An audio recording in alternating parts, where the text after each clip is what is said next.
మనం చేయలేం అనుకున్న పనిని కూడా చేయగలం అని ధైర్యం చెప్పే ఒక మనిషి తోడుగా ఉంటే సాధ్యం కానిది ఏదీ ఉండదు.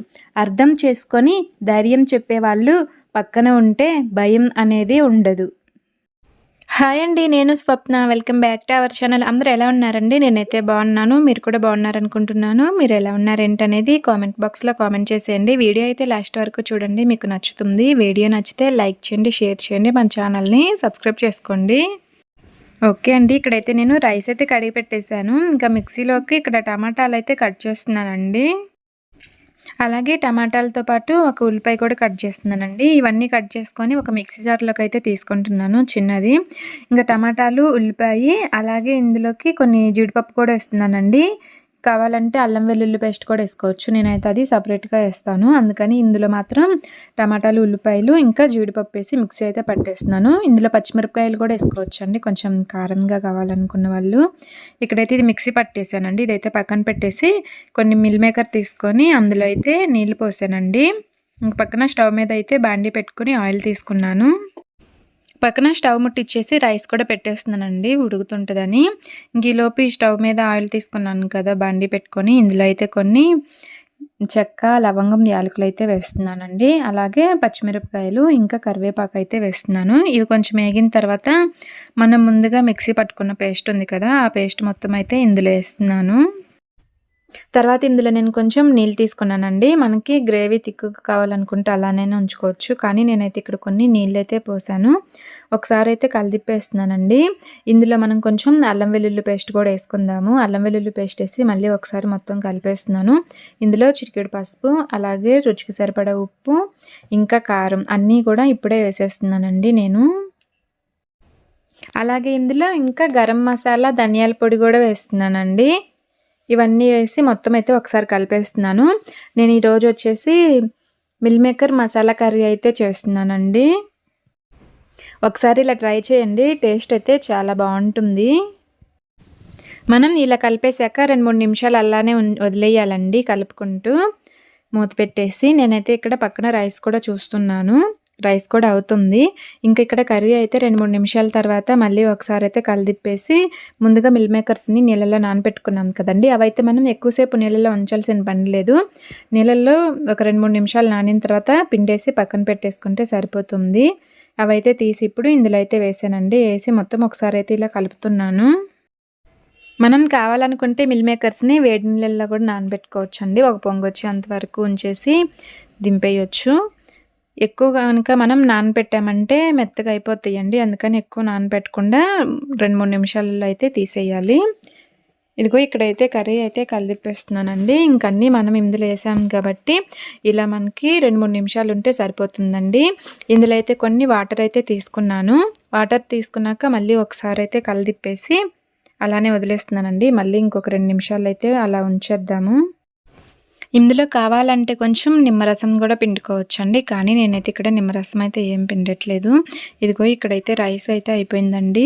ఇంకా ఇక్కడ కర్రీ కూడా కంప్లీట్ అయిపోయిందనమాట. ఇందులో మనం కొంచెం కొత్తిమీర, పుదీనా అయితే వేసుకోవచ్చు. ఇక్కడైతే నేను పుదీనా ఒకటే వేస్తున్నానండి, కొత్తిమీర అయితే ఇంట్లో లేదనమాట. అందుకని ఇంకా పుదీనా ఒకటి వేసి కలిదిప్పేసాను. ఇంక ఇప్పుడైతే అన్నం, కూర 2 అయితే రెడీ అయిపోయినాయండి.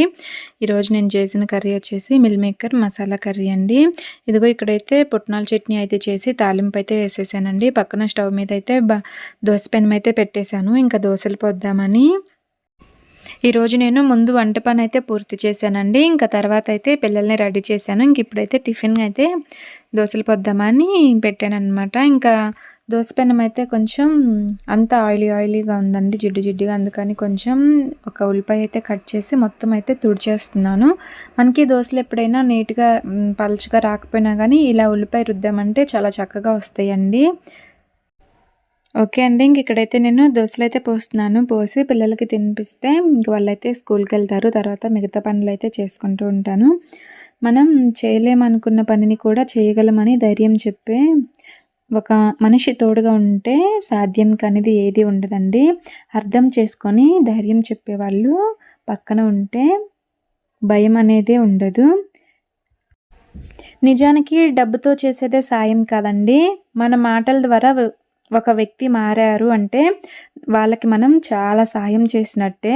ఒకళ్ళు చెడు దారిలో వెళ్తున్నారు అని తెలిసి వాళ్ళని మనం మంచి దారిలో నడిపించే మాటలు చెప్పి, మన మాటల వల్ల మారి వాళ్ళు మంచిగా ఉన్నారంటే అది ధనంతో చేసిన సాయం కంటే చాలా గొప్ప సాయం అండి నాకు తెలిసినంత వరకు కూడా.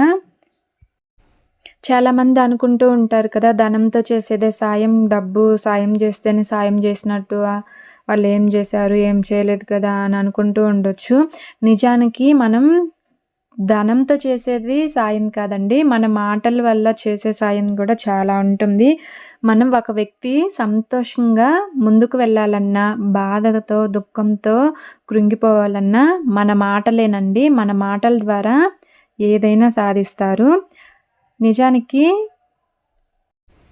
ఒకళ్ళు ఏదన్నా చెయ్యాలా వద్దా అని ఆలోచిస్తూ ఉన్నారనుకో, మనం ఒకళ్ళం ధైర్యం చెప్పగలిగి చెయ్యి, నేనున్నాను, నీకెలాంటి ఇబ్బంది లేదు, చేయటం వల్ల అంతా మంచే జరిగిద్ది, నువ్వు సాధించగలవు, చెయ్యగలవు అని ధైర్యం చెప్పి ముందుకి మనల్ని నడిపించే వాళ్ళుంటే ఎంతో మంచిది కదా! చాలా అదృష్టం ఉండాలండి అలాంటి వాళ్ళు మన లైఫ్‌లో ఉండాలన్నా కానీ.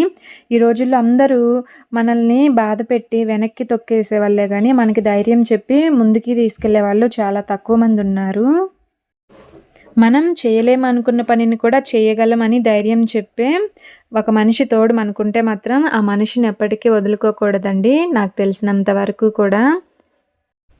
అలాంటి వాళ్ళు అందరి లైఫ్‌లో ఉండరండి. అలాంటి వాళ్ళు ఉండాలన్నా కూడా అదృష్టం ఉండాలి.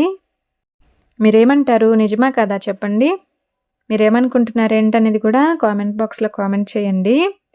నాకు తెలిసినంత వరకు నిజంగా ఒకళ్ళు మనం ఏదైనా చేయగలం, సాధించగలం అని ధైర్యం చెప్పేవాళ్ళు ఉండాలంటే చాలా అదృష్టం ఉండాలని నేను అనుకుంటున్నానండి. ఈ రోజుల్లో అసలు అలాంటి మనుషులే దొరకట్లేదనమాట. చాలా అందరూ చేసేది ఏదైనా సరే నీకు అవసరమా? నీకెందుకు? అది నువ్వు చేయలేవు, వద్దు, మానుకో అని ఇట్లా చెప్పేవాళ్ళే గానీ, ధైర్యం చెప్పి ముందుకి నడు, నేనున్నాను, ఎలాంటి హెల్ప్ అయినా చేస్తాను, నువ్వు చేయగలవు అని చెప్పేవాళ్ళు చాలా తక్కువైపోయారండి. నాకు తెలిసింది, నాకు అనిపించిందయితే నేను చెప్పానండి. మీరేమనుకుంటున్నారు ఏంటనేది కూడా కామెంట్ చేసేయండి. ఓకే అండి. నేను పిల్లలకి దోసలవి పోసిచ్చి, తినిపిచ్చి స్కూల్ దగ్గరైతే దింపేసొచ్చానండి. ఇంకా తర్వాతయితే ఇక్కడ నేను గిన్నెలున్నాయనమాట షింక్ నిండా. ఇంక అవన్నీ తోమేసి ఇలా స్టాండ్‌లో అయితే పెట్టేస్తున్నాను. ఇంకా మా వారికి బాక్స్‌లవి పెట్టాలండి. ఇంకిప్పుడైతే మా వారికి బాక్స్‌లవి కూడా పెట్టేస్తున్నాను. మా వారికి కూడా దోసలవి పోసిచ్చాను, తింటున్నారు. ఇంకిక్కడైతే నేను బాక్స్‌లో అయితే పెట్టేస్తున్నానండి. ఇంకా నేను మిషన్‌లో బట్టలవి కూడా ముందే ఏసేసానండి. మిషన్‌లో బట్టలైతే అయిపోయినాయనమాట త్వరగానే. ఇంకా నేను ఈ బాక్స్‌లో అవి పెట్టేసిన తర్వాత మిషన్‌లో బట్టలైతే ఆరేసేస్తాను. ఫస్ట్ అయితే ఫ్రెష్ అవుతానండి. ఫ్రెష్ అయ్యి తినేసి ఇంకా మిషన్ దగ్గరికైతే వెళ్తాననమాట. ఇదిగో ఇంకిక్కడైతే నేను ఫ్రెష్ అయ్యి తినేసానండి. తిన్న తర్వాత ఇంకా మిషన్‌లో బట్టలైతే ఆరేద్దామని తీస్తున్నాను. ఓకే అండి. అనుకున్న వాళ్ళు మనతో ఎప్పుడు ఒకేలా ఉంటారనుకోవటం మన తప్పు. అలా అనుకోకూడదండి ఎప్పుడూ కూడా. ఈ ప్రపంచంలో అన్నిటికంటే వేగంగా మారేది మనుషులండి. మనుషులు, ఆ మనుషుల్లోని ఆలోచనలు మాత్రమేనండి చాలా వేగంగా మారుతూ ఉంటాయి. నిజమా కాదా చెప్పండి? ఇదైతే నిజమేనండి. మనుషులు మనసు, ఆలోచనలు మాత్రమే చాలా వేగంగా మారుతూ ఉంటాయి. మనం బాధపడకూడదండి. అయ్యో! వాళ్ళు ఇలా మారిపోయారు, అలా మారిపోయారు అని మనం బాధపడకుండా మనకి మనమే ధైర్యం చెప్పుకొని ఎప్పుడూ కూడా ధైర్యంగా ఉండాలండి. ఒకళ్ళని బాధపెట్టి సంతోషంగా ఎవరు కూడా ఉండలేరండి. నాకు తెలిసినంత వరకు కూడా ఒకళ్ళని బాధ పెట్టారంటే అంతకంత బాధ అనేది ఖచ్చితంగా అనుభవించి తీరాల్సిందే. కాకపోతే కొంత టైం పట్టొచ్చండి. వెంటనే అలా జరిగిపోకపోవచ్చు. మనం అయ్యో! మనల్ని బాధ పెట్టారు, వాళ్ళంతా హ్యాపీగున్నారు, సంతోషంగా ఉన్నారని అనుకోకుండా మనం కూడా సంతోషంగా ఉండటానికి ట్రై చేయాలండి. నిజానికి మనల్ని బాధపెట్టిన వాళ్ళకి మన సంతోషమే వాళ్ళని తిరిగి బాధ పెట్టేలా ఉండాలండి. మనం ఎంత హ్యాపీగా ఉంటామంటే మన హ్యాపీనెస్‌ని చూసి వాళ్ళు కుళ్ళుకొని ఏడ్చేలా ఉండాలనమాట. నిజమా కదా చెప్పండి? నాకైతే అలానే అనిపిస్తుందండి. సపోజ్ ఎవరైనా నన్ను బాధ పెట్టారనుకోండి, వాళ్ళు కుళ్ళుకొని ఏడ్చేలా నేను వాళ్ళ కళ్ళ ముందు సంతోషంగా తిరుగుతానండి. అంతకు మించి మనం వాళ్ళకి వేసే శిక్ష అయితే వేరొకటి ఉండదనమాట. ఎప్పుడు కూడా మనం సంతోషంగానే ఉండాలి. ఎంత బాధ ఉన్నా కానీ బయటికి కనిపించకుండా హ్యాపీగా ఉండటానికే ట్రై చేయాలండి. ఇలా ఉండటం కొంచెం కష్టంగా అనిపించవచ్చు, కానీ ట్రై చేయాలండి. ఓకే అండి, ఈ వీడియో నచ్చితే లైక్ చేయండి, షేర్ చేయండి, మన ఛానల్ని సబ్స్క్రైబ్ చేసుకోండి. Thank you for watching.